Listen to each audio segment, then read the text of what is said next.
pun yang berkumpul hari ini, suatu hari nanti semua kembali dikumpulkan di surga sekeluarga. Amin.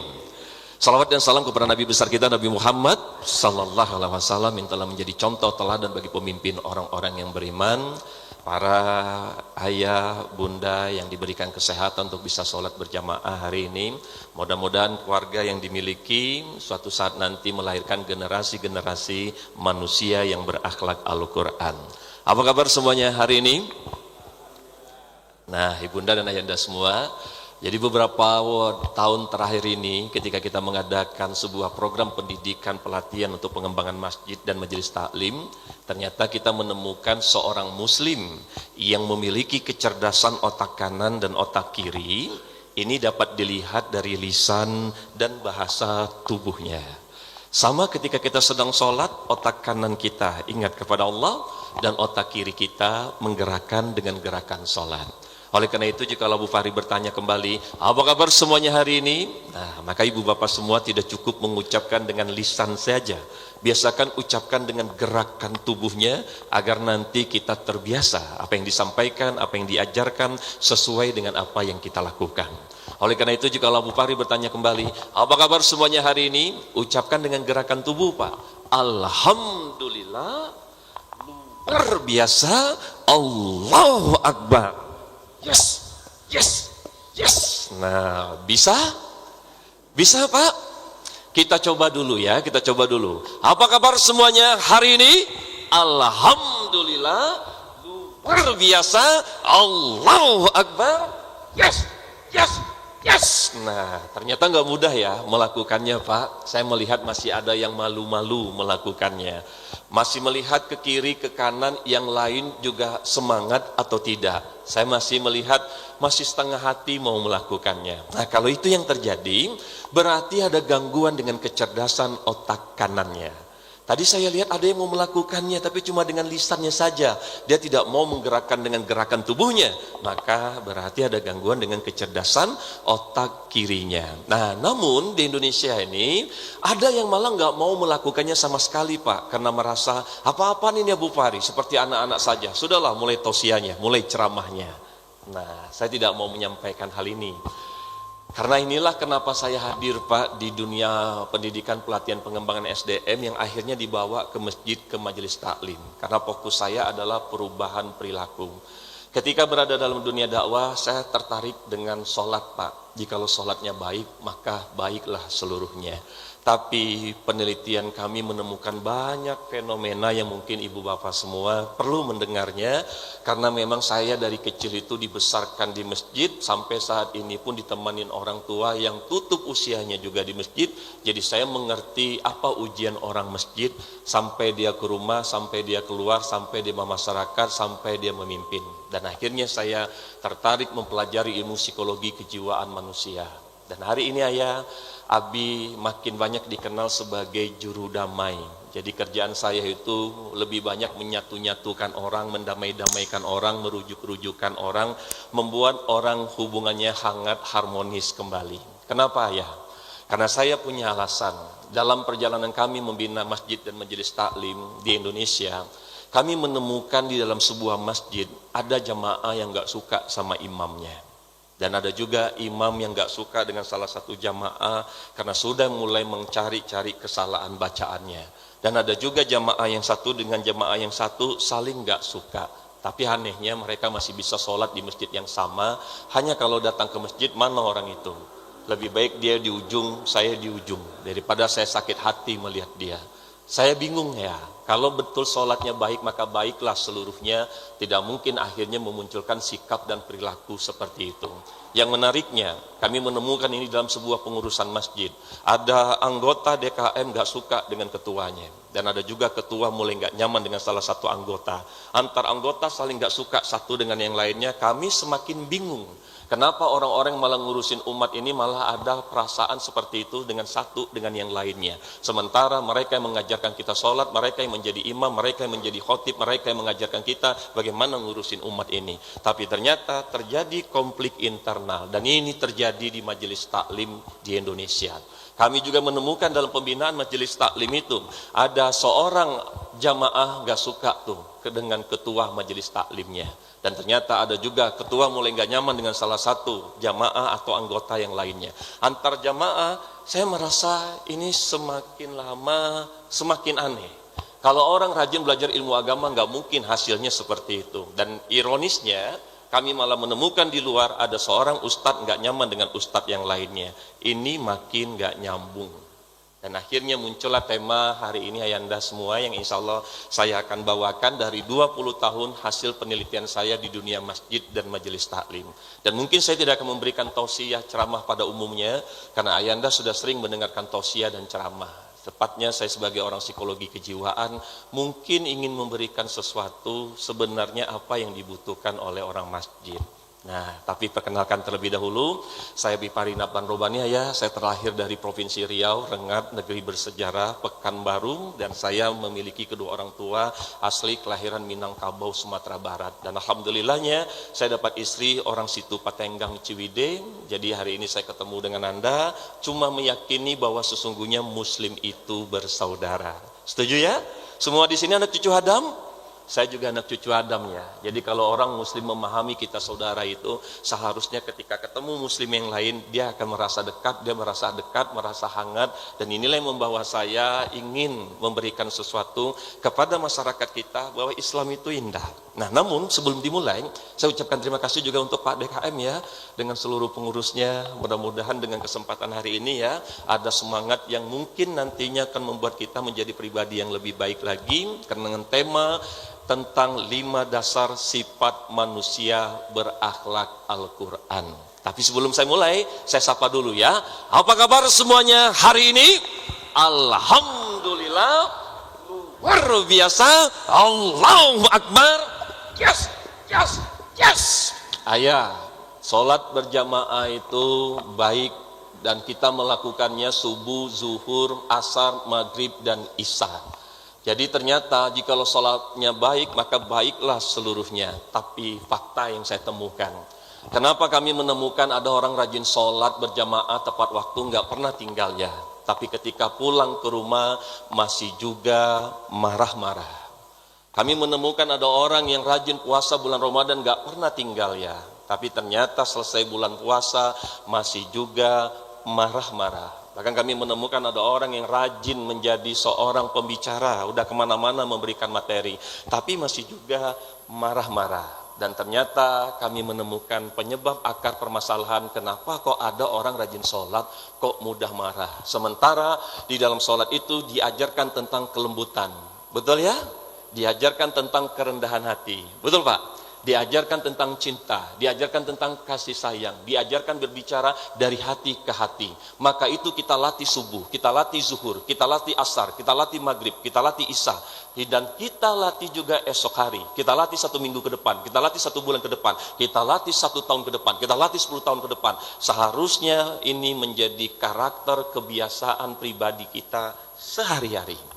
Karena itu kita lakukan sehari-hari. Tapi kenapa saya menemukan banyak kasus dalam dunia parenting kami? Ternyata ada orang rajin sholat, tapi masih mudah menilai orang lain. Tak suka dilihat di mata, nilai-nilai orang. Tak enak terdengar di telinga, nilai-nilai orang. Tak enak rasa bahasa tubuh, nilai-nilai orang. Tak cocok rasanya, nilai-nilai orang. Saya makin bingung. Kalau betul kita nih orang masjid, gak mungkin melahirkan pribadi yang mudah menilai orang. Dan akhirnya dalam sebuah pelatihan manusia berakhlak Quran, kami menemukan mudah betul orang mengatakan aku ini manusia berakhlak Quran, karena aku ini rajin sholat 5 waktu. Memang cukup ya? Mudah betul orang mengatakan aku ini manusia berakhlak Quran ya, karena aku ini pendidik Quran, aku ini pengajar Quran, aku ini punya pondok Quran. Memang cukup? Mudah betul aku mengatakan aku ini manusia berakhlak Quran karena aku ini paham ilmu agama, karena aku ini kajinya tinggi. Dan ternyata ketika kami selusuri, saya malah menemukan merasa paham. Orang yang berakhlak Quran dengan orang yang merasa berakhlak Quran rupanya beda Pak. Orang yang berakhlak Quran dengan orang yang merasa berakhlak Quran ternyata beda Pak. Ternyata yang merasa berakhlak Quran ini ada unsur kegeerannya Pak. Dia aja yang merasa berakhlak Al-Quran, orang lain tak merasa. Aku ini paham ilmu agama, Dia aja Pak yang mengatakan dirinya paham ilmu orang agama, tapi orang lain tak merasa. Aku ini kajinya tinggi, dia aja ngerasa kajinya tinggi, orang lain tak merasa. Nah akhirnya tentang manusia berakhlak Al-Quran ini terbitlah sebuah buku yang memang menjadi jilid 1, jilid 2 tentang manusia berakhlak Quran. Karena ternyata untuk menjadi manusia berakhlak Quran kita nggak bisa ngaku-ngaku Pak, gitu. Ternyata harus diakuin orang lain. Dan ini dari mana sirahnya Bi? Ternyata setelah Rasulullah meninggal dunia, ada seorang sahabat yang masih ragu Pak. Apa betul Rasulullah itu berakhlak Al-Quran? Jangan-jangan apa yang kita lihat selama ini beda dengan kenyataannya. Karena tidak hanya zaman sekarang saja manusia banyak yang bermuka dua. Di masa dulu pun ada orang-orang yang bermuka dua, ada orang-orang yang munafik. Hingga akhirnya sahabat ini untuk meyakini bahwa betulkah Rasulullah ini berakhlak Quran, metode ini sangat menarik sekali. Karena apa yang dia lakukan ini mengajarkan saya akhirnya mengerti bahwa manusia berakhlak Quran itu nggak bisa ngaku-ngaku karena bacaan kita bagus, karena hafalan kita banyak, karena kita seorang kiai, karena kita seorang ulama. Ternyata membuat kita nggak bisa ngaku-ngaku Pak. Hingga akhirnya sahabat ini mengajarkan kepada kita semua, dia langsung tanya kepada orang terdekat Rasulullah sendiri untuk mengetahui apa betulkah Rasulullah itu berakhlak Quran. Siapa yang dia tanya Pak? Istrinya. Akhirnya beliau bertanya kepada istrinya Aisyah, "Hai Aisyah, bagaimanakah akhlak suamimu?" Al-Quran. Itu kan kata istrinya. Wanita ini kan namanya istri pandai menutupi kekurangan suaminya. Akhirnya dia tanya kepada anaknya, "Pak Fatimah, bagaimanakah akhlak ayahmu?" Ternyata jawabannya sama Pak, Al-Quran. Itu sama aja ibu dan anak kompak dia menjaga ayahnya. Akhirnya dia tanyakan kepada menantunya, "Ali, dari 10 tahun kau bersama dengan beliau, bagaimanakah akhlaknya?" Ternyata jawabannya Al-Quran. Ditanya dengan cucunya, "Hasan, Husain, bagaimanakah akhlaknya?" Al-Quran. Ditanya juga dengan sahabatnya, tetangganya, "Bagaimanakah akhlaknya?" Al-Quran. Nah, ternyata metodenya begitu, Pak. Nah, sekarang sebagai sesama orang masjid, Pak, saya ingin bertanya kepada ibu bapak semua. Bapak-bapak masih punya istri nggak? Pernah nggak nanya ke istri, "Pak, Mama kan tahu Papa ini orang masjid. Mama kan tahu Papa ini 5 waktu nggak pernah tinggal. Mama kan tahu Papa ini ustadz sekarang. Mama kan tahu Papa ini dikenal sini. Siapa yang nggak kenal Papa? Mama kan tahu Papa ini sering memberikan bantuan." Tapi Bapak, saya coba ingin tahu, Bapak pernah nggak bertanya kepada istri Bapak sendiri, menurut Mama, Papa ini akhlaknya sudah Al-Quran belum? Pernah nanya nggak Pak? Pak, kita orang masjid ini nggak tahu siapa Bapak sebenarnya. Karena Bapak pulang pergi ke masjid ini, itu penampilan bagi kami orang soleh Pak. Mulai dari pakaian kita, mulai dari cara bicara kita, mulai dari kita berjamaah. Kami nggak tahu aslinya Bapak.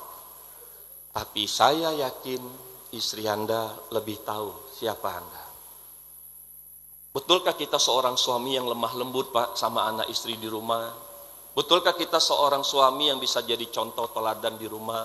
Betulkah kita seorang suami yang mendidik anak tidak pernah bentak-bentak, teriak-teriak di rumah? Betulkah kita seorang suami yang nggak pernah ngomongin orang, gibahin orang di rumah? Kami nggak tahu Pak orang masjid ini. Tapi istri Anda tahu siapa Anda. Dan kedua Pak, mungkin Anda juga punya anak Pak. Anak Anda yang pertama saja, yang tahu betul pahit, asam, manis, garam kehidupan Anda. Pernahkah Anda bertanya kepada anak Anda yang pertama, "Nak, kamu kan tahu, Papa ini yang mengingatkan kamu tentang bagaimana menjalani hidup sebagai seorang muslim. Papa kan yang ngajarin kamu, ngingatin kamu sholat. Papa yang ngajarin kamu adik bersaudara kandung jangan bertengkar. Papa yang ngingatin kamu tuh jaga adab akhlak kalau orang datang. Papa kan ingat." Nah akhirnya Pak, menariknya adalah, Bapak pernah bertanya nggak kepada anak pertama sendiri, "Nak, menurutmu papamu ini akhlaknya sudah Al-Quran belum?" Ini tuh menarik Pak. Sekali lagi, bahkan Bapak Ibu punya saudara kandung kan? Mungkin ada yang belajar di NU, Muhammadiyah, Salafi, Tarekat, Jamaah Tabligh, Persis, Marifat, Tasawuf dan yang lainnya Pak. Tapi Bapak sendiri sebagai orang masjid di sini, di mana orang-orang masjid merasakan Anda ini Masya Allah Pak. Tapi pernahkah Anda bertanya dengan saudara kandung sendiri, "Dek, Kak, bagaimana menurut kamu tentang saya? Menurutmu kakakmu ini, adikmu ini akhlaknya sudah Al-Quran belum?" pernah bertanya begitu, dan kalau seandainya Pak, dan kita pulang bertanya kepada mereka, kira-kira apa jawaban mereka? Nah, akhirnya saya menemukan 5 hal sifat dasar. Kalau betul kita nih manusia berakhlak Quran, mari kita coba tes dulu. Termasuk ini Pak. Bapak-bapak, alhamdulillah masjid ini biasa sudah puluhan tahun ya Pak ya. Jadi bahasanya kita sudah sering sholat berjamaah di sini loh Pak, ngebentuk karakter kepribadian kita. Saya mau bantu Pak, sebagai orang psikologi kejiwaan. Bapak pengen tahu nggak hasilnya selama ini kita sholat itu, dampaknya ke diri kita udah sejauh apa? Saya pengen bantu itu Pak. Bapak pengen tahu nggak, puasa 30 hari lamanya kita mengendalikan nafsu dan amarah, selama ini sudah puluhan tahun Pak kita kerjakan. Bapak pengen tahu nggak hasilnya saat ini ke diri kita tuh udah sejauh apa? Termasuk Pak, kita belajar ilmu agama, dengarkan Ustadz Tausiah, bahkan orang-orang ini internasional pun sudah sering kita dapatkan materinya. Tapi Bapak pengen cari tahu nggak Pak, sejauh mana ilmu yang telah kita dapatkan selama ini berdampak kepada diri kita? Karena kami menemukan 5 hal Pak, kalau betul kita ini orang yang paham agama, jikalau betul kita ini orang yang kajinya tinggi, jikalau betul kita ini punya karomah, maka kami menemukan 5 hal dalam penelitian 20 tahun dalam dunia Quran tentang 5 sifat dasar manusia berakhlak Quran. Nah, tapi saya ingin bantu dulu Pak, ini tuh upaya kita. Betulkah sholat itu mencegah perbuatan keji dan mungkar? Kita harus buktikan Pak, betulkah sholat yang saya lakukan selama ini berdampak ke diri saya? Karena 5 hal ini insya Allah mudah-mudahan kita bawa pulang dan mudah-mudahan menjadi bekal buat tutup usia. Boleh saya bantu Pak? Boleh saya bantu? Baik, ada 5 hal Pak. Tapi saya posisikan bapak-bapak ini orang-orang soleh semua. Saya posisikan bapak-bapak ini ustadz semua. Oh, saya posisikan bapak adalah orang yang paham. Namun hari ini ada 5 apa yang akan menguji kita semua. Betulkah kita ini orang yang paham agama? Betulkah kita ini kajinya tinggi? Betulkah kita ini sholatnya baik hingga hanya baiklah seluruhnya? Maka ada 5 tantangannya. Yang pertama Pak, yang pertama, jikalau betul kita ini orang masjid, jikalau betul kita ini ustadz, jikalau betul kita ini kiai, jikalau betul kita ini ulama, siapa mulai hari ini? Nah, tantangannya gitu Pak ya, yang tidak akan marah lagi. Cung. Coba angkat tangannya Pak. Saya tulis buku Hidup Tanpa Marah, dan saya yang membongkar tentang filosofi marah itu boleh asalkan pada tempatnya. Dan saya juga yang membongkar tentang kalau agama Allah dihina. Saya paham itu Pak, tapi yang saya khawatir ada yang Anda tidak pahami. Bapak masih ingat ketika Rasulullah, jangankan bab marah Pak, muka masam aja ditegur Pak, dan itu tidak pakai malaikat Pak. Ditegurnya Rasulullah bermuka masam itu langsung sama Allah Pak. Karena untuk melahirkan sebuah pemimpin contoh teladan yang benar-benar maka menjadi cinta dan kekasihnya, dia harus memastikan betul. Kalau seandainya saat ini kami menemukan secara psikologi, kalau orang muka masam Pak, orang lain tidak enak ngelihatnya. Maka sulit bagi orang untuk mengatakan, apanya yang berakhlak Quran? Kamu aja nengok saya, mukanya masam. Tidak ada hangat-hangatnya. Kalau muka masam secara ilmu public speaking itu tidak memunculkan untuk memunculkan ukhuwah Pak. Assalamualaikum, gimana kabar nak? Masya Allah. Itu karena ada tatapan mata yang membuat kita kayaknya nyaman loh kalau untuk meluk bapak ini, salam sama bapak ini. Tapi saya menemukan manusia ini ada yang suka bermuka masam. Maka akhirnya mungkin ayat itu berlaku juga buat kita. Hai yang bermuka masam. Oke Pak ya. Saya tidak akan bahas bab marah hari ini karena waktunya singkat. Saya biasa memberikan pelatihan 1, 2, 3 hari. Saat ini saya sampai suruh saja Pak. Mudah-mudahan Allah mencukupkan. Dan yang kedua Pak, tentang bab marah tadi ya. Saya melanjut dulu yang kedua. Kalau betul kita ini sholatnya mantap Pak, kita uji dulu Pak. Karena saya memberikan pelatihan sholat khusus dengan pendekatan psikologi kejiwaan dan step by step. Kalau betul sholat kita baik, sholat kita khusyuk, maka yang kedua Pak, saya berikan tantangan sebagai orang masjid Pak. Siapa mulai hari ini tidak akan lagi mudah menilai orang prasangka buruk sama orang. Cung! Saya berikan tantangan itu Pak. Karena kami menemukan memang manusia ini kalau dia tak suka melihat sesuatu, nilai-nilai orang. Awalnya menganalisa, kepleset, ujungnya nilai orang. Tidak cocok dengan orang, nilai-nilai orang. Melihat handphone Pak, ada sebuah berita, nilai-nilai orang. Ada aja hal-hal yang terdengar di telinga, nilai. Nggak mungkin Pak pribadi orang masjid itu jadi mudah nilai orang, itu nggak nyambung. Karena di dalam sholat itu diajarkan prasangka baik, Pak. Subuh dilatih prasangka baik, zuhur dilatih prasangka baik, asar dilatih prasangka baik, maghrib dilatih prasangka baik, isya dilatih prasangka baik, esok hari dilatih prasangka baik, 1 minggu ke depan dilatih prasangka baik, 1 bulan dilatih prasangka baik, 1 tahun ke depan dilatih prasangka baik. Seharusnya karakternya munculnya keluar prasangka baik. Nggak akan mungkin mudah nilai orang. Kalau mudah nilai orang, di mana letaknya kita orang masjid, Pak? Kok mudah nilai-nilai orang? Di mana kita letaknya mengaku paham ilmu agama? Kok nilai-nilai orang? Dan orang yang paham ilmu agama, itu udah jelas Allah bilang, Pak, janganlah kau berprasangka buruk kepada saudaramu sendiri. Dan dalam pelatihan pendidikan para da'i, saya selalu mengondisikan jamaah dulu. Contohnya kayak gini, Pak.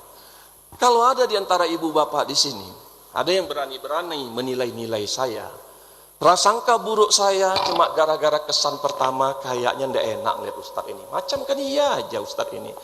Maka saya selalu ingatkan, Pak, kalau ada di antara kita, berani kita prasangka buruk sama orang, maka tanggung saja dosanya sendiri. 1 menit kita di dalam sebuah kajian, tapi nilai-nilai Ustadz itu 1 menit dosa jalan terus tuh, Pak. 5 menit kita prasangka buruk sama orang, 5 menit itu dosa tuh jalan terus tuh. 1 jam sampai selesai acara ini, maka 1 jam itu dosa kita. Jangan taunya pahala jariah aja, kita ini ada dosa jariah, Pak. Jadi kalau seandainya orang mudah menilai orang yang di mana orang kiri kanan tak tahu, tapi ingat, dalam sholat itu diajarkan ihsan. Beribadahlah engkau seolah-olah kau melihat aku dan aku melihatmu. Kalau kamu tidak melihatku, maka yakinlah sesungguhnya aku melihatmu. Maka akhirnya orang-orang yang prasangka buruk mungkin kiri kanan tidak tahu, tapi Allah tuh tahu, Pak. Dan orang beriman itu sangat sensitif sekali dengan hal-hal yang seperti ini. Kalau betul aku ini Ustadz, mana mungkin aku mudah nilai orang.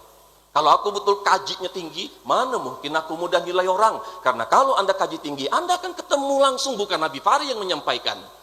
Ini mah langsung Allah yang menyampaikannya, Pak. Jadi tidak mungkin seorang yang rajin di masjid ragu dengan kalimat-kalimat Allah itu. Yang ketiga, Pak, kalau betul kita ini ustadz, kiai, ulama, penghafal Quran, ya hafalannya bagus, bacaannya, kita uji dulu. Jangan sampai Pak Ustadz melambung kita, Pak Haji melambung kita, diposisikan selalu menjadi orang hati-hati. Karena manusia ini diuji sama Allah, ada setan dari golongan manusia, ada setan dari golongan jin. Jadi jangan cepat melambung-lambung karena ada hal-hal seperti itu. Karena orang masjid dia paham, ujian itu menjadi sebuah ujian buat dia. Maka yang ketiga, kalau betul kita orang masjid, kalau betul kita orang paham agama, jika kalau betul kita orang kajinya tinggi. Yang ketiga, siapa mulai hari ini tidak akan sakit hati lagi, dikit-dikit tersinggung, dikit-dikit tersinggung, cung, pundung. Mana Pak Ustadz yang kemarin kesini kok nggak datang lagi, tersinggung. Mana Pak Haji kok nggak ikut musyawarah, tersinggung. Nggak dihormatin orang, tersinggung. Nggak didengarkan pendapatnya, tersinggung. Nggak dihargai, tersinggung. Nggak dimuliakan, tersinggung. Apa sih Pak? Dikit-dikit tersinggung, pundung. Kalau orang betul kajinya tinggi, mana mungkin mudah tersinggung. Katanya rajin baca Quran, hafal Quran. Orang rajin baca hafal Quran tuh makin lembut hatinya. Nggak mungkin dikit-dikit tersinggung. Pak RT mana? Kok nggak datang? Tersinggung. Saya berbicara seperti ini, sengaja dipermainkan dadanya. Ada yang tersinggung enggak, Pak? Kalau Anda tersinggung, tanggung saja dosanya sendiri. Kok mudah banget sih, Pak, tersinggungnya? Nggak enak dengar rasanya pemuda ini ngomong tersinggung. Nggak enak cara dia menyampaikan tersinggung. Saya paham, Pak. Sebagai orang masjid, kita ini berlima waktu berjamaah, tapi di luar sana ujian itu udah menanti kita, Pak. Kalau ada orang masjid rajin 5 waktu pulang ke rumah marah-marah, anak tuh bingung. Papa dari mana? Papa dari masjid, sholat berjamaah 5 waktu, nggak pernah tinggal, nggak kayak kalian ya. Lalu kenapa kok pulang kok marah-marah? Mama dari mana? Mama dari majelis taklim belajar ilmu agama sama Pak Ustadz, nggak kayak kalian main handphone saja. Lalu kenapa kok pulang dari majelis taklim kok marah-marah? Sementara Bapak sendiri paham anak tuh ujian, cobaan, diantara ada yang jadi musuh. Dan maafkanlah mereka, berikan mereka maaf, katakanlah dengan kata yang baik, ajarkan mereka dengan hikmah. Nggak ada dengan cara bentak-bentak ujian, dengan cubit-cubit ancaman, nggak ada. Tapi katanya paham agama, ya kalau paham agama, ya tunjukin dong agama. Sebagai orang masjid, 5 tahun kita nahan nggak marah, Pak. Tapi subuh kemarin, terlepas, Pak. Dilema, Pak. Karena orang yang menjaga sholat itu kalau seandainya saat ujian Allah itu taks gitu, Pak, udah kutahan bi, tapi terlepas lagi. Maka kalau betul kita nih kaji tinggi, jangan tersinggung. Kalau kita nih paham agama, jangan tersinggung. Katanya Pak Ustadz, katanya punya pondok Quran, katanya ilmu tinggi, katanya punya karomah. Masa punya karomah mudah tersinggung? Dan ini perlu disampaikan karena kita ingin tunjukin ini loh pribadi orang masjid dengan kami aktif di masjid. Ini loh perilakunya. Saat ini tuh banyak orang-orang yang kecewa dengan orang masjid. Saya ulangi Pak. Saya menemukan konsultasi masyarakat sekitar. Jangan-jangan di luar sana ada yang sakit hati dengan kita, loh, Pak. Kita ini orang masjid loh. Kenapa kok orang sakit hati dengan kita?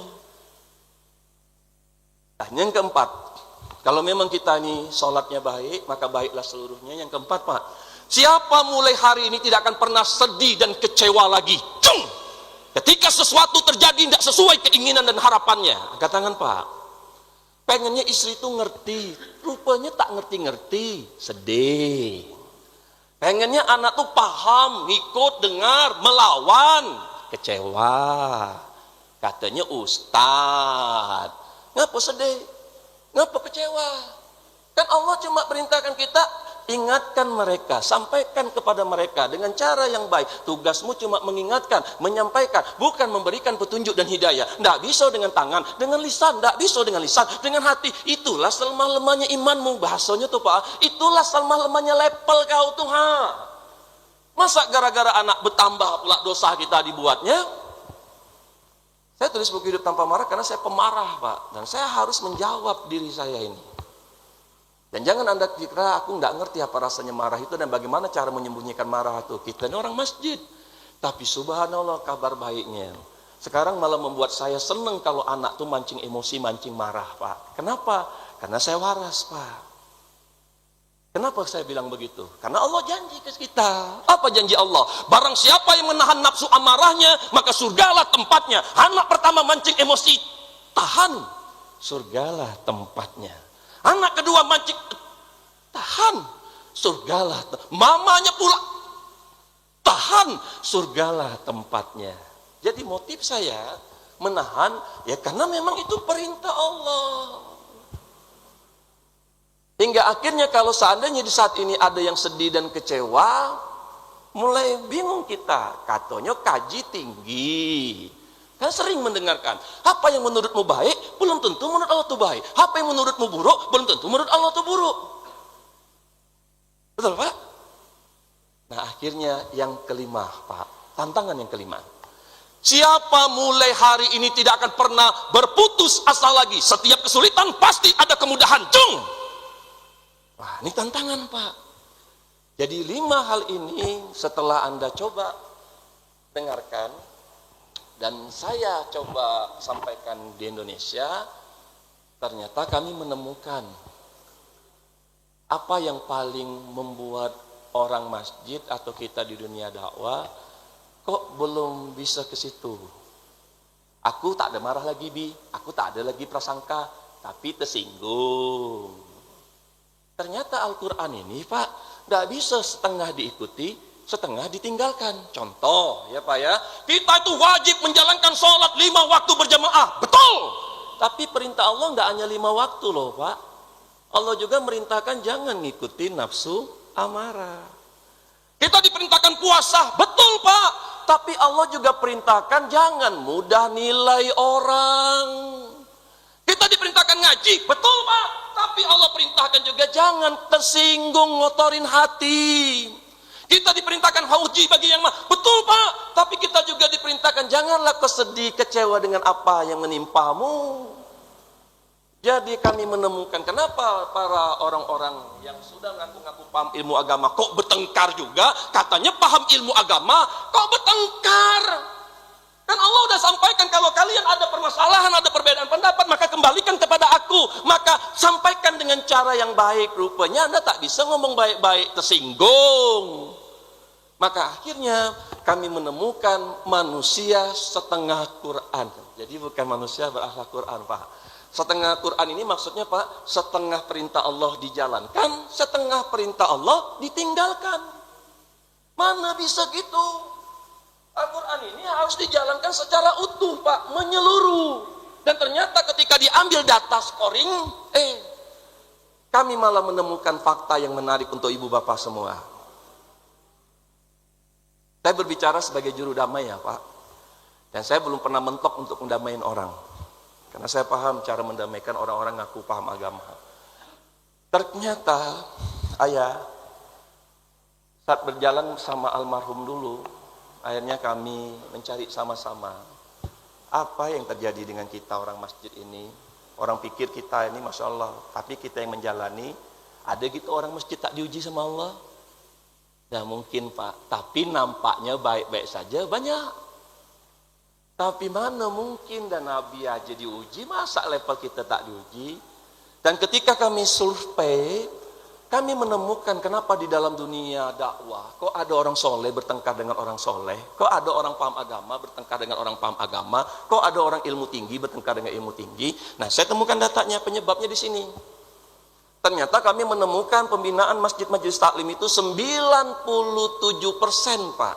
Ternyata jamaah masjid selama mereka hidup di dunia, udah bahkan 60, 70, 80 tahun usianya, ternyata belum pernah sekalipun tamat membaca terjemahan bahasa Indonesia Al-Quran ini. Jadi istilahnya, Bapak tuh belum pernah selesai bicara sama Allah secara langsung. Dan kalau kita cari tahu kenapa Rasulullah berakhlak Quran, Pak? Kenapa, Pak? Karena Rasulullah itu selesai. Sekarang kalau Anda malam hari ini mimpi sesuatu, Pak, ya kalau Nabi kedatangan malaikat, Pak, mana mungkin mudah lupa, Pak, karena datangin malaikat tuh sakit dia dibuat nerima ayat tuh. Mana mungkin dia bisa melupakan begitu saja sesuatu yang terjadi malam ini membuat aku demam berhari-hari. Nah akhirnya, tapi saya ingin bantu kejujuran dulu, Pak, karena kita orang masjid yang menjaga sholat. Maka salah satu sholat itu diajarkan kejujuran. Dah boleh Pak, sholat subuh baru 1 rakaat lah ngaku 2. Mana bisa?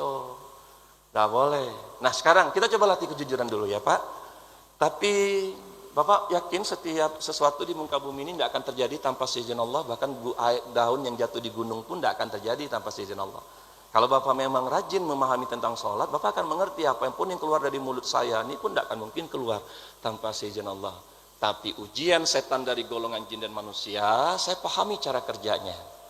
Nah hingga akhirnya saya ingin bertanya ke Anda semua, dan saya butuh kejujuran saja, biar nanti jadi bahan untuk kita bersama. Betulkah materi ini bisa dimanfaatkan? Yuk kita jujur dulu ya. Cung Pak. Siapa di antara ibu bapak semua, faktanya Pak, mungkin level kita pun lah jadi orang yang di akademis di level tertinggi ya Pak. Bahkan kita udah jadi tokoh masyarakat. Karena saya nggak kenal Bapak nih, tapi saya memposisikan Bapak ulama, guru, dan yang lainnya. Tapi hari ini kita cuma diminta jujur. Coba, jujur. Siapa di antara ibu bapak yang faktanya selama hidup di dunia jadi orang masjid, bahkan belajar ilmu agama, tapi faktanya sampai saat ini belum pernah sekalipun tamat membaca terjemahan bahasa Indonesia Al-Quran ini. Cung, angkat tangan yang tinggi Pak. 1, 2, 3, 4. Nah dalam ilmu sholat Pak, kalau seandainya kita itu, saya belum pernah selesai, tapi nggak mau ngangkat tangan Pak. Ya Allah tahu. Kita tidak tahu. Namun hal seperti ini, kenapa harus diingatkan kembali? Khawatirnya selama ini kita selesai bicara ngomong sama orang, tapi ngomong sama Allah kita tidak pernah tuntas. Gitu loh Pak. Hingga akhirnya saya menemukan banyak orang itu banyak mendengar apa kata orang. Tapi apa kata Allah tak dipakai lagi. Contoh. Coba Pak, satu saja. Mudah-mudahan di usia ini nggak ada Pak ya. Sebutkan satu nama orang yang Anda tak suka Pak. Satu saja. Kalau dia tiba-tiba muncul di sini nampak wajahnya, Langsung diingat saya. Apa yang terjadi? Coba sebut satu saja Pak, dalam ingatan pikiran hati Anda, apakah dia dari keluarga, apakah dari tetangga, apakah dari organisasi Anda, satu orang saja Pak, entah bahkan jangan-jangan saudara kandung sendiri Pak, atau bahkan anak sendiri. Nah, kita coba Pak, ya. Sebutkan satu saja, sebagai orang masjid nih. Nah, maka kalau kita bertanya kepada Allah, apa yang harus kulakukan dengan beliau? Maka apa kata Allah Pak? Perbaikilah silaturahim di antara kalian. 1. 2. Bermusyawarahlah kalian. 3. Berkata baiklah dengan mereka. 4. Maafkanlah mereka. 5. Berikan mereka maaf. Dan seterusnya. Jadi, kalau level kita orang masjid ini kualitasnya begini Pak, maka akan lahirlah pribadi yang mudah memaafkan orang. Aku tuh mau maafkan dia, Bi, tapi masa iya yang tua yang harus datang minta maaf? Harusnya dia. Memang kenapa Pak kalau yang lebih tua untuk minta maaf dulu? Memang kenapa? Hina gitu? Dan akhirnya kami menemukan ada sesuatu yang namanya mungkin Bapak kenal ego, gengsi, harga diri dan yang lain. Masa Pak kita terjebak di situ? Bapak masih ingat Rasulullah itu tidak pernah marah jika sesuatu yang dia serang adalah pribadinya. Dia tak ada marah. Tapi saya khawatir kita ini masih tersinggungnya, masih tersimpan sekarang. Maka sebagai orang masjid, mari Pak kita sama-sama tunjukkan. Ini orang masjid loh, berkata baik orang masjid itu. Nih orang masjid loh, ndak ada dia marah-marah. Nih tunjukin orang paham agama nih, mana dia mudah nilai orang. Pak, perhatikan. Kalau ada ustadz di sini ngaku-ngaku paham agama, lalu di depan Anda dia ngomong-ngomongin orang, mana mungkin percaya? Langsung jatuh tuh image-nya. Maka hati-hati untuk kita para dai di sini. Awalnya kita tuh mau coba analisa kasus, tapi hati-hati Pak, karena dalam Al-Quran ini ada adab cara berbicara. Ada adab cara menyehati orang. Dan hingga akhirnya saat ini ibunda dan ayanda semua, harapan Abi 5 hal tadi bisa kita coba bersama-sama kita semangatnya. Yuk Pak. 1. Mulai hari ini siapa yang tidak akan marah lagi, cung. Ayo Pak. Masya Allah. Gini loh Pak, saat diajak acungan ini, Bapak ngelihat kan Ihsan itu Pak, Allah tuh melihat kita loh Pak. Allah tuh, kita coba bermain di wilayah yang kita lakukan sehari-hari Pak. Allah tuh melihat kita, Masya Allah berani, dia terima tantangan itu. Dia tak mau marah lagi. Pak, kita pengen Allah tuh sekarang yang kita pikirkan itu, gimana pikiran Allah terhadap kita, pendapat Allah terhadap kita nih Pak. Dialah kasih kita perintah, tak dijalani juga. Jangan marah, kata Rasulullah, la taghdab walakal jannah. Jangan marah, bakal bagimu surga. Maka, yuk Pak, saya ulangi lagi. Jangan sampai nanti mereka bilang, katanya orang masjid. Apa? Yuk, 1. Siapa mulai hari ini tidak akan marah lagi, cung. Takbir. Masya Allah, Masya Allah. Ayatnya kan didampingin ya, mintalah pertolongan dengan sabar dan sholat. Itu didampingin loh. Jadi kalau seandainya orang tak mudah marah, maka dia tak akan mudah prasangka ya. Karena marah itu kan konsep ilmu manarimo ya. Dimana kalau seandainya kita menerima ini ujian datangnya dari Allah dan tahunya Allah yang uji kita Pak, bukan orang itu yang uji kita Pak. Nah kalau Allah yang uji kita, yang kita pikirkan apa? Allah pengennya saya gimana? Nah gitu loh. Jadi kita sensitif nih Pak. Yang kedua, siapa mulai hari ini tidak akan lagi prasangka buruk, mudah menilai orang. Cung! Takbir! Masya Allah. Ya Pak, Bapak berhak pulang tutup usia dengan tenang. Karena kita akan meninggalkan kesan yang bagus Pak. Jangan sampai apa yang kau ingat dari bapakmu, bapakku pemarah. Itu tak bagus. Jadi kita harus tinggalkan, kita ini orang masjid. Sebelum tutup usia, masjid itu menghantarkan pribadi seorang ayah menjadi orang yang tidak ada lagi marah-marah. Kenapa? Karena memang Allah tidak ada perintahkan ayah itu marah-marah. Yang Allah perintahkan ke ayah apa? Nah kan enak ya Pak kalau nanya ke Allah. Saya ulang lagi, tidak bisa dengan tangan, dengan lisan. Tidak bisa dengan lisan, dengan hati. Itulah selemah-lemahnya iman. Nah jangan malah kita terjebak larangan Allah. Selanjutnya, apa itu Pak? Janganlah kau melampaui batas. Karena apa yang menurutmu baik belum tentu menurut aku tuh baik, apa yang menurutmu buruk belum tentu menurut aku tuh buruk. Maka barang siapa yang mentaati seluruh kan bunyinya Pak, yang mengikuti seluruh perintahku dan menjauhi segala laranganku, maka surgalah tempatnya. Yuk, yang ketiga, siapa mulai hari ini tidak akan sakit hati lagi, dikit-dikit tersinggung, cung. Karena sifat tersinggung ini Pak, kalaulah tersinggung nggak menerima, nanti ngebalas menyinggung orang Pak. Lama-lama jadi penyinggung tuh. Tersinggung, menyinggung, penyinggung, atau sandonya. Itu akan terjadi itu. Nah, yang keempat tuh, udah bunyi alarmnya. Siapa mulai hari ini tidak akan sedih lagi, kecewa lagi jika sesuatu yang terjadi tidak sesuai keinginan dan harapan kita. Cung. Karena kita yakin barang siapa yang berserah diri padaku, kata Allah itu, maka aku teguhkan kedudukannya di muka bumi ini. Tidak ada rasa takut, khawatir, was-was, ataupun bersedih. Wah, begitunya Pak. Jadi memang enak kan ya bahasanya. Apa kata Allah? Itu yang kita angkat. Yang kelima, mungkin anak kita saat ini belum soleh. Belum Pak. Mungkin istri kita belum soleha Pak. Belum Pak. Saya mendampingi orang masjid usia 80-90 tahun Pak. Jadi kalau dengar cerita mereka Pak, mereka bisa sesoleh itu panjang ceritanya Pak. Boleh jadi kita baru beberapa tahun ini aja aktif di masjid Pak, nongkrongnya di masjid, belajar. Tapi kita nggak tahu dulu kita gimana. Kita bisa sesoleh sekarang, ini butuh waktu, butuh proses. Betul Pak? Betul Pak?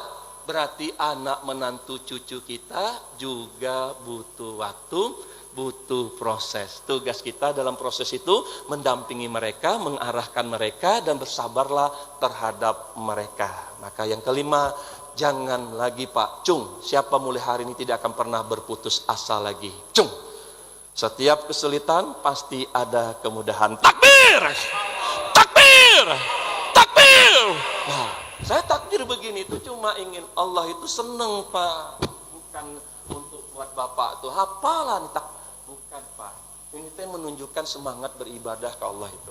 Saya ingin tunjukkan ke Bapak gimana Bapak menyikapi hari-hari Bapak, membawa orang lain untuk semangat. Dan bukan hanya harus jadi ustadz Pak, untuk membawa orang itu semangat, karena untuk kebaikan apalagi Pak. Kita hanya bisa kembali kepada Allah untuk berlindung, dan siapapun yang berserah diri insya Allah dimasukkan di surganya sekeluarga. Itu saja mungkin yang dapat Habib disampaikan. Tapi tadi Bapak ada boleh bertanya dulu? Boleh deh, silakan. Ayo Bapak, kita sharing-sharing cerita tentang manusia berakhlak Quran. Boleh Pak, Ayanda, kalau ada yang mau bertanya silakan. Barangkali dari ibu-ibu sama Bapak yang mau bertanya. Ada, sebentar. Ini sama-sama orang Padang nih. Oh iya, Masya Allah.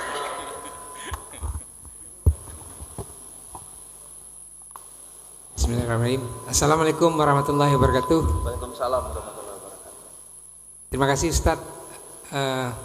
Tadi waktu ditanyakan Bapak siapa orang yang sakit hati, saya juga ada orang yang sakit hati Pak Ustadz. Saya sakit hati sama Netanyahu, sama Donald Trump. Itu gimana itu Ustadz? Mungkin itu aja, terima kasih. Assalamualaikum warahmatullahi wabarakatuh. Baik, Ayah, saya sedikit cerita pendidikan saya di Universitas Kristen Maranatha. Jadi kenapa saya sampai di situ ya? Abah saya cerita almarhum, kalau kau berdakwah di tempat muslim itu biasa. Banyak orang-orang muslim ini berdakwahnya di tempat-tempat muslim. Tapi kalau kau berdakwah di tempat non muslim itu baru luar biasa. Saya nanya, ayah belajar dari mana? Kok konsepnya kayak begitu pula? Saya dengar tuh kalau kita dekat dengan orang baik, kita jadi baik. Kalau kita dekat dengan penjual parfum, kita dapat kebahagiaan, apa pula? Nah ternyata ya, manusia berakhlak Quran ini, subhanallah, Rasulullah itu berjuangnya, berdakwanya bukan hanya di tempat orang-orang baik aja ya. Betul ya? Bahkan dia dikelilingi saat itu masyarakat banyak orang-orang kafir dan bahkan non-muslim. Betul Pak? Tapi faktanya, kalau kita lihat sirahnya, Rasulullah itu bisa membuat orang kafir, non-muslim, berbondong-bondong masuk Islam. Apa kemisterinya ini? Karena saya orang kepribadian Pak, jadi saya tertarik dengan Gimana kepribadian Rasulullah ini? Coba ayah masih ingat ketika di Taif dia dilempari di ludah sampai berdarah-darah, sampai sekarat ya. Bahkan sahabatnya melindungi juga sampai terluka. Bahkan malaikatnya menyaksikan itu tidak kuat menyaksikan, biar kubalikan saja gunung ini, kumatikan mereka. Tapi apa kata Rasulullah dalam cerita itu ya? Jangan, mereka itu umatku, mereka itu umati, mereka itu tidak tahu apa yang mereka lakukan. Saya pengen tahu ya, ayah punya soul itu enggak? Saya pengen tahu ayah punya soul itu enggak ya, punya jiwa kayak gitu enggak ya? Ayah masih ingat ketika ada kejadian, ada seorang yang datang ke masjid, memang sengaja untuk mengencingan masjid itu ya. Dan sahabat yang menyaksikan itu mendidih darah mereka sampai tapi apa yang terjadi? Tenang kalian, tenang. Tolong ambilkan satu air. Lalu dia bersihkan ya, lalu dia sampaikan di sini itu tempat sholat. Kalau mau buang air kecil tuh di sana tempatnya. Saya pengen tahu dulu, ayah punya soul itu enggak ya? Ayah punya pribadi itu enggak? Dimana ketika pengemis buta itu disuapin, Rasulullah tuh gila. Disuapin dengan baik, Rasulullah itu tukang adu domba. Enggak sehari, enggak 2 hari, 3 hari, berminggu-minggu. Rasulullah itu dukun. Tapi tetap aja disuapin dengan penuh cinta dan kasih sayang sampai tak ada satupun yang mampu menandingi kelembutan beliau dalam menyuap. Ayah punya itu enggak? Ayah punya soul itu enggak ya? Ayah masih ingat kejadian ketika paman Hamzahnya dimakan jantungnya oleh Hindun dan akhirnya apa yang terjadi ya? Terjadi. Ayah jangan tahu saat itu Rasulullah itu tidak melihat. Tapi faktanya ujungnya Hindun itu dimaafkan juga. Dan akhirnya Hindun masuk Islam dan membela menegakkan juga agama Islam ya. Ayah punya soul itu enggak, jiwa yang seperti itu enggak ya? Ayah masih ingat ya, ketika perperangan berulang kali dimenangkan oleh Rasulullah, di mana dalam medan perang itu dia menyaksikan sahabatnya ditikap, ya dia menyaksikan tetangganya dibelah, dia menyaksikan sahabatnya. Tapi saat kemenangan didapatkan, malah tawanan itu dibebaskan ya. Ayah punya soul itu enggak? Ketika ada orang yang berani, ketika dia sudah mengucapkan la ilaha illallah, ditebas juga. Tapi apa yang terjadi? Sudah diingatkan apa, kau memang tahu apa yang ada dalam pikiran hati mereka hingga kau benar. Dan akhirnya ditegur Rasulullah ya. Saya mencoba mempelajari pribadi ini Pak. Saya mencoba pribadi yang di mana saat Islam datang, itu sahabat-sahabat belum Islam. Tapi kenapa dia bisa memberikan pengaruh kepada mereka? Akhirnya mereka masuk Islam. Ayah punya soul itu enggak, punya kemampuan itu enggak. Saya ulang lagi ya. Ayo coba lihat, perhatikan ya. Ketika ada orang-orang yang saat ini menjalani kehidupan, mengaku kayak Rasulullah, saya takutnya cuma merasa ya. Saya khawatirnya demikian. Kenapa? Contoh aja Pak. Bapak paham kan bahwa Rasulullah itu katanya kaya raya. Tapi Bapak tahu sejarah faktanya enggak? Itu sebelum Al-Quran turun ya. Itu sebelum diangkat jadi nabi loh Pak. Tapi setelah Al-Quran turun, mana ada cerita Rasulullah itu kaya. Tapi kami menemukan dalam dunia dakwah ini, karena yang dilakukan oleh mereka adalah yang ditakutkan Rasulullah. Bukan kemiskinan yang kutakutkan kepada kalian, tapi apa? Syirik kecil, ria, pamer. Tapi Rasulullah tidak melarang orang kaya Pak, karena memang dia tahu peran dia. Dan akhirnya saya mencoba sesuatu yang orang bawa-bawa, contoh lah. Orang pengen jadi kayak Utsman bin Affan yang sedekah Pak. Utsman bin Affan itu sedekah sumur di Madinah. Itu tidak ada niat suatu hari nanti biar umat Islam datang ke sini akan tahu siapa yang telah mensedekahkan Pak. Tidak ada motifnya itu. Bukan untuk banyak gaya. Bapak masih ingat, kalau memang Anda ingin kayak Abdurrahman bin Auf, iya gitu kayak Abdurrahman bin Auf. Abdurrahman bin Auf itu Pak, mana setelah ketemu Rasulullah masih pengen kaya, enggak ceritanya. Saya ulangi Pak, ketika Abdurrahman bin Auf ketemu dengan Rasulullah masih pengen kaya enggak? Enggak ada, malah dia ingin jadi orang miskin. Walaupun faktanya ditambah kaya, tapi pelajari tentang perubahan kepribadian orang Pak. Kenapa ada orang yang dulu bersedekah suka dipamerkan, sekarang enggak? Perubahan itu berharga sekali. Dan Abi Kang merasakan walaupun mereka A, B, C, D, tapi mereka itu Masya Allah. Sekarang saya gini, mulai dari sini dulu. Bapak semua yang ada di sini anak cucu Adam kan? Betul Pak? saya juga anak cucu Adam. Maka orang-orang kafir saat ini mereka juga terlahir sebagai anak cucu Adam. Tapi mereka yang mengikuti perintah Tuhannya, itu yang kita perjuangkan saat ini, Pak. Akhirnya dalam sebuah pendidikan di kampus itu, saya mengalami kondisi-kondisi, Pak. Apalagi zaman-zaman teroris lagi ramai masa saya kuliah itu. Saya kerasa banget diperlakukan. Tapi kami menemukan ada sebuah kejadian yang membuat non-muslim itu kagum, Pak, dengan kita, Pak. Nah, saya pelajarilah itu, saya kumpulkan dan saya memberikan pelatihan the power of influence, Pak. Bagaimana teknik cara mempengaruhi orang. Contoh dimulai dari sini. Assalamualaikum Ayanda, gimana kabarnya? Masya Allah. Aduh. Ya, ternyata manusia itu senang orang yang ramah, Pak. Senang dengan orang yang ramah, ya. Dan Abi melihat banyak orang-orang kita kan ngurusin mu'alaf juga, ya. Saya menemukan perubahan-perubahan orang jadi mu'alaf itu karena dia bertemu dia. Contoh kayak siapa? Kayak Dewi Sulaiman, dia hijrahnya karena melihat ada ustadz yang datang dengan sebuah suasana yang hangat menyambut dia, berubah. Dan banyak teknik-teknik orang-orang yang memang, oh ternyata manusia itu sifatnya dia senang perlakuan cinta, kasih sayang.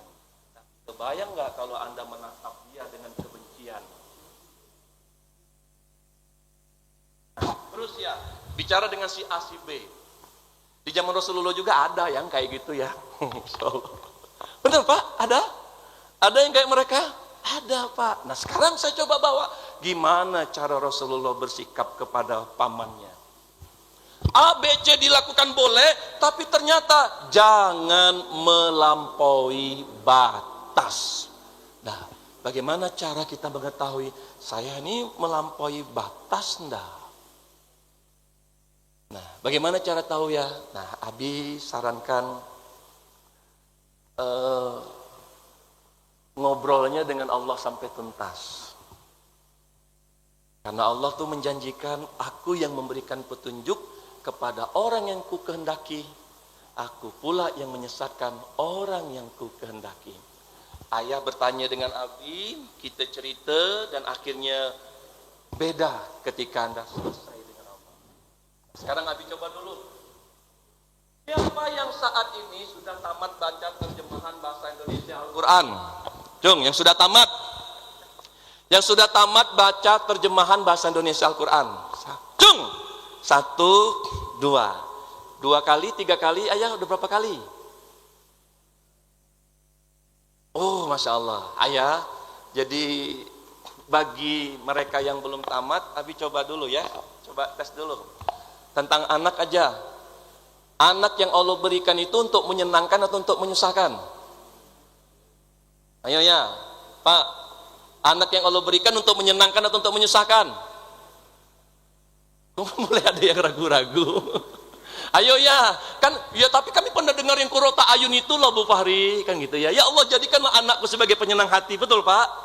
Maka Abi ingin ayah ketemu sama Allah nanti, baca kembali ayat itu dan nanti coba baca ayat sebelumnya dan ayat sesudahnya. Jamaah yang mengikuti Nabi nanti akan ketemu jawabannya. Dan hari ini Ibunda dan Ayanda semua, Abi bahagia kalau seandainya ayah nanti tertarik diskusi lebih lanjut, Abi akan berada di sini menemani. Karena saya senang untuk duduk bersama, ngurusin umat bareng-bareng. Ya, baik. Mungkin ada pertanyaan yang lain? Silakan. Ayo, masih ada?